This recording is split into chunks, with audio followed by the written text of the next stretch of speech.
ابھی ہم ایرانی سفارت خانے سے آ رہے ہیں اور وہاں سفیر محترم کے ساتھ ہم نے تعزیت کی ہے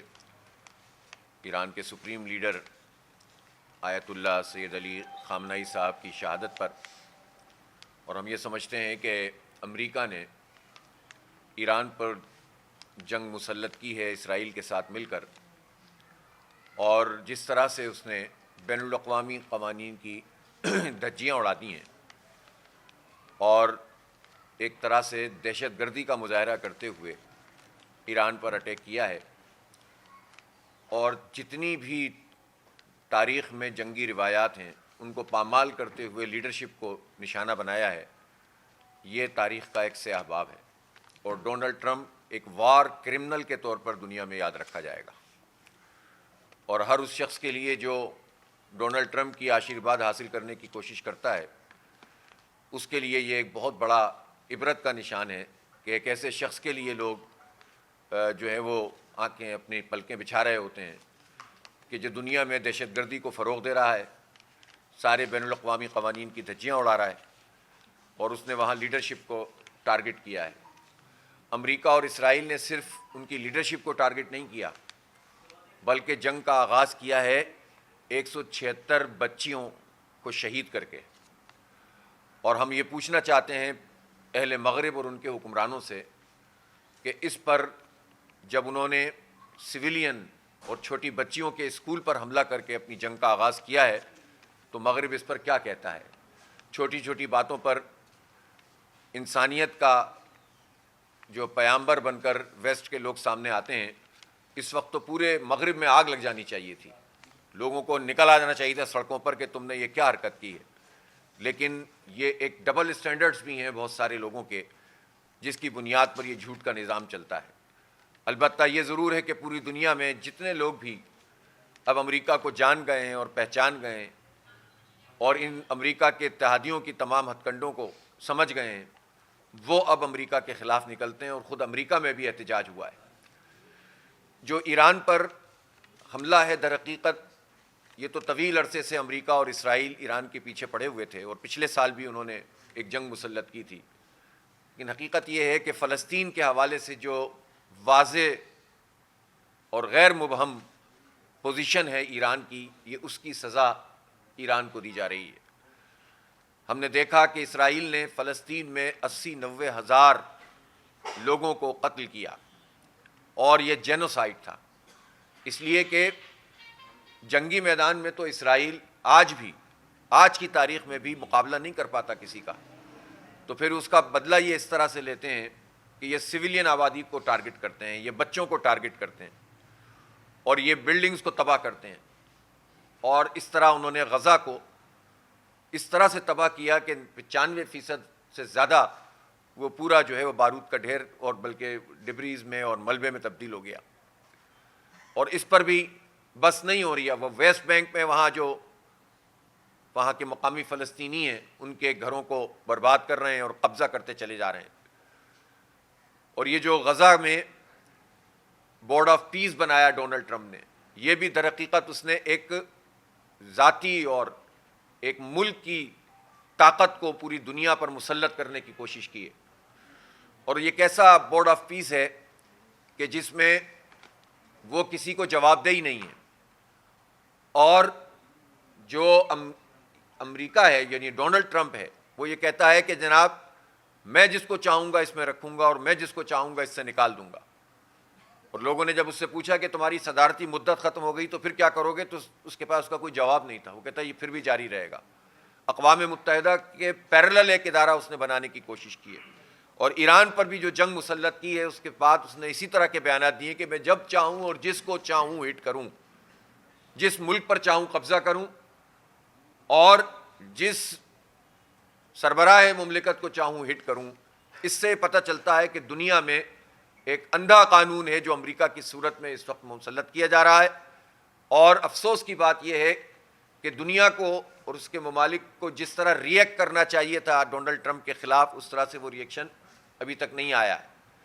بہرحال جو کچھ ایران میں ہو رہا ہے اس پر ہم پوری طریقے سے پوری پاکستانی قوم ایران کی حکومت اور ایران کے عوام کے ساتھ ہیں۔ آپ یہ دیکھیں کہ ایک طرف اس نے خامنہئی صاحب کو ہٹ کیا، ان کی لیڈرشپ کو ہٹ کیا، اور دوسری طرف یہ بیان جاری کیا کہ عوام باہر نکل آئیں اور رجیم چینج کر دیں، اور منہ کی کھانی پڑی ہے امریکہ کو ایک مرتبہ پھر، اس لیے کہ پچھلی مرتبہ بھی انہوں نے یہ بات کہی تھی کہ عوام باہر آئیں اور رجیم چینج کر دیں، وہ اپنے اہداف پورے نہیں کر سکے، اور اس مرتبہ بھی انہوں نے یہی کام کیا اور اہداف اپنے پورے نہیں کر سکے۔ اور جتنی اب یہ جنگ پرولونگ ہو رہی ہے، ظاہر ہے کہ اس کے نتیجے میں نقصان تو انسانیت کا ہو رہا ہے، لیکن خود امریکہ بھی پھنستا چلا جا رہا ہے اور اس کے اتحادی بھی پھنستے چلے جا رہے ہیں۔ اس لیے ہم یہ سمجھتے ہیں کہ پاکستان کی جو پوزیشن ہے، پاکستان ایک ایٹمی طاقت ہے، اور جس طرح ہم نے پچھلی مرتبہ بھی ایران کے ساتھ اظہار یکجہتی بھی کیا تھا، اس کا ساتھ بھی دیا تھا، اس مرتبہ بھی ہمیں بھرپور طریقے سے ایرانی قوم کے ساتھ کھڑے ہونا چاہیے، ایرانی حکومت کے ساتھ کھڑے ہونا چاہیے، اور اس میں امریکہ کی کسی ملامت کا اور کسی کا جو ہے وہ پریشانی نہیں کرنی چاہیے۔ اس کا ایک سبب اور بھی ہے، ایک تو یہ امت کا اور ملت کا معاملہ ہے، اور دوسری طرف یہ سمجھ لینا چاہیے کہ ایران پر اگر امریکہ اپنے اہداف خدا نخواستہ حاصل کرتا ہے، جو انشاءاللہ نہیں کر سکے گا، اور رجیم چینج وہاں پر ہوتی ہے، تو اسرائیل اور امریکہ کی پپٹ حکومت آئے گی، تو اسرائیل کا جو ہدف ہے وہ صرف ایران نہیں ہے، وہ پاکستان اور اس کا ایٹمی پروگرام بھی ہے۔ یہ بات صحیح ہے کہ پاکستان کی طرف سے یہ بات بہت واضح طور پر آئی ہے کہ کوئی پاکستان کی طرف میلی آنکھ سے نہ دیکھے، لیکن بات صرف اتنی سی نہیں ہے۔ اس لیے راستہ ہی یہ ہے کہ ہم ایران میں ہی ان کا راستہ روکیں اور ان کو شکست سے دوچار کریں، اور اس میں کسی ابہام کا شکار نہ ہو۔ اس لیے کہ اگر یہ رجیم چینج ہوتی ہے تو ایران کا جو بارڈر جو پاکستان سے ملتا ہے، در حقیقت اسرائیل کی تو سرحد عملاً وہاں تک آ جائے گی، اور پھر ابھی اتنی انفلٹریشن یہ کرتے ہیں، اتنے ان کے موساد کے ایجنٹ، بلیک واٹر اور سی آئی اے کے ایجنٹ، اور جن ملکوں پر ہاتھ رکھتا ہے امریکہ، ان کے ایجنٹ ہمارے ہاں گھسے ہوئے ہوتے ہیں، اور ہمارے ہاں دہشت گردی اور بدامنی اور بدترین صورتحال پیدا کرتے ہیں، تو جب وہ بارڈر تک پہنچ جائے گا تو پھر کیا ہوگا؟ لہٰذا صرف یہ ایران کی نہیں، یہ پاکستان کی بھی جنگ ہے، اور اس میں ہمیں زیادہ بھرپور طریقے سے سامنے آنے کی ضرورت ہے۔ میں اس موقع پر یہ مطالبہ بھی کرنا چاہتا ہوں کہ پاکستان کو اب اس نام نہاد بورڈ آف پیس سے جو غزہ کے نام پر بنایا گیا ہے، اس سے واپس آ جانا چاہیے، اور اکیلے نہیں آنا چاہیے۔ جن 7-8 ممالک کے ساتھ پاکستان نے اس بات کا فیصلہ کیا تھا، اب ان کے ساتھ مل کر اس بورڈ آف پیس سے، اس ڈھکوسلے سے واپس آنا چاہیے۔ یہ ڈھکوسلے کے سوا کچھ نہیں ہے، یعنی ایسا پیس بورڈ جس میں ایک فریقی موجود نہ ہو، فلسطینی جن کے 90,000 لوگ قتل ہو گئے، جو ملبے کا ڈھیر بن گیا، اس کی نمائندگی نہ ہو اور پیس بورڈ بن جائے، اور مطالبے یہ کیے جا رہے ہوں کہ وہاں فوج بھیجی جائے۔ تو فوج بھیجنا تو خیر اب بہت دور کی بات ہے، اب تو اس پیس بورڈ سے پاکستان کو واپس آنا چاہیے، اور اب شہباز شریف صاحب کو ذرا آ کر جرت سے اس بات کا بھی اعلان کرنا چاہیے کہ اب تک ہم سے جو ہو گیا وہ غلطی ہو گئی۔ ہم تو ڈونلڈ ٹرمپ کے آگے جس طرح پیچھے جا رہے تھے، بتا دیں کہ وہ کون سے مفادات حاصل کرنا چاہتے تھے، کیا وہ قومی وقار میں کتنا اضافہ کرنا چاہتے تھے، لیکن اب تو اس معاملے پر جب انہوں نے بچوں پر حملہ کیا ہے، جب انہوں نے لیڈرشپ کو ایران کے، ہمارے دوست ملک، ہمارے برادر اسلامی ملک کی لیڈرشپ کو ٹارگٹ کیا ہے، اور اب جس طرح وہ کھل کر دہشت گردی کر رہے ہیں امریکہ اسرائیل، اس کے بعد بات تو کوئی جواز ہی نہیں ہے کہ پاکستان اس غزہ پیس بورڈ میں شامل ہو۔ ان کو نکل آنا چاہیے۔ ہم یہ سمجھتے ہیں کہ پاکستان کی حکومت کو اس وقت ملک میں بھی اس بات کا مظاہرہ کرنا چاہیے کہ جو بھی پروٹیسٹ کرنے والے لوگ ہیں ان کو پراپر طریقے سے انگیج کریں، ان پر گولیاں نہ چلائی جائیں۔ کراچی میں جو امریکن ایمبیسی اور قونصل خانے پہ ہوا ہے، یہ اس کی تحقیقات ہونی چاہیے۔ قوم کو جواب دیں پاکستان کے حکمران کہ قونصل خانے کے اندر سے جو گولیاں چلی ہیں اور براہ راست اسٹریٹ فائر کیے گئے ہیں، امریکن میرین جن کا کہا جا رہا ہے، خود بین الاقوامی ذرائع ابلاغ نے یہ بات کہی ہے، اگر ان کے فوجی پاکستان کے لوگوں پر براہ راست فائرنگ کر کے انہیں قتل کرتے ہیں